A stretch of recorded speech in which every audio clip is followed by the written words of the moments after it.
बिस्मिल्लाहिर्रहमानिर्रहीम। अस्सलाम वालेकुम प्यारे प्यारे बहन भाइयों, आज मैं आपको बताऊंगी आलू और सूजी से बहुत ही मज़ेदार क्रिस्पी और क्रंची स्नैक्स बनाने का तरीका।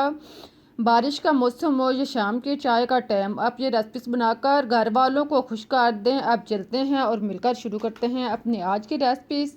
इसके लिए आप एक अदद आलू लें लार्ज साइज़ का। इसको आप धोकर साफ कर लें, इसका छिलका उतार लें। अगर आलू छोटे साइज़ का हो तो आप 2 अदद आलू ले सकते हैं।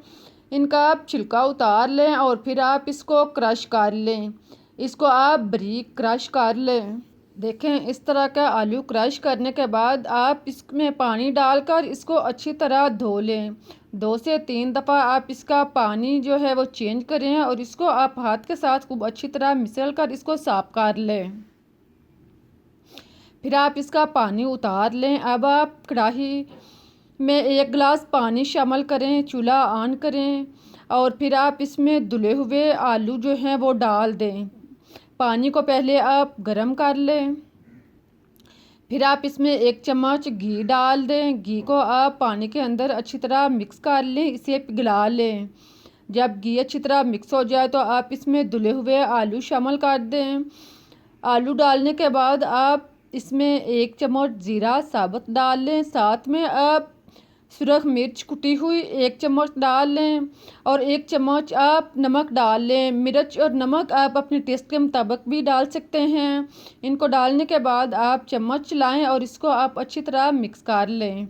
नमक को और सारी चीज़ों को आप आलू के अंदर खूब अच्छी तरह मिक्स करें और फिर आप इसका ढक्कन बंद करके आप इसको 2 से 3 मिनट तक पकने दें ताकि आलू जो हैं वो नरम हो जाएं। 2-3 मिनट के बाद आप देखें आलू का पानी जो है वो बॉयल होना शुरू हो चुका है। अब आलू जो हैं वो चेक कर लें। आलू जो हैं वो हाफ़ फ्राई हो जाएं तो समझ लें कि ये तैयार हो चुके हैं। इनको आप हाफ़ फ्राई करें और फिर आप इसमें 1 कप सूजी डाल दें।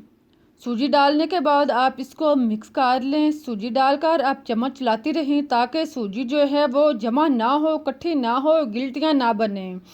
इसी तरह आप चम्मच चलाएं और सूजी को नरम होने तक और इसका पानी खुश्क होने तक आप इसको पकाते रहें।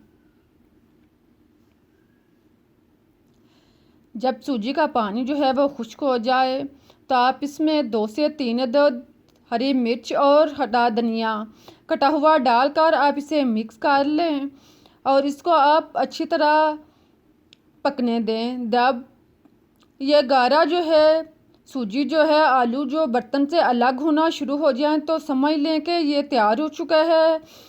फिर आप चूल्हा बंद कर दें और इसको उतार कर आप इसे ठंडा होने दें। जैसे ही आप इसे नीचे रखेंगे तो ये सख्त होना शुरू हो जाएगा। आप इस तरह का हो जाए तो आप इसको उतार लें। नॉर्मल हालत में होने पर आप इसको किसी प्लेट या बर्तन में डाल लें और फिर आप इसको 1 इंच की तह पे या आधे इंच की तह में आप मोटर रख कर इसको फैला लें।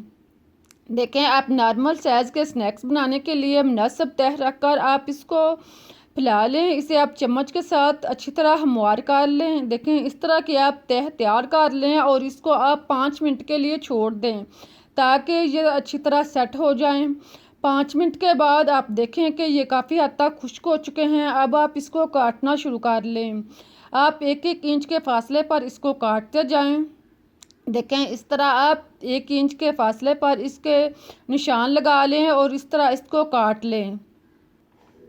एक साइड से काटने के बाद अब आप इसको दूसरी साइड से भी 1 इंच के फासले पर काटते जाएं। इसी तरह आप दोनों साइड से इसको काट कर इसके स्नैक्स बना लें। आप देख रहे हैं कि अब हमारे पास मुनासिब साइज़ का चकोर शक्ल का स्नैक्स जो है वो तैयार हो चुका है।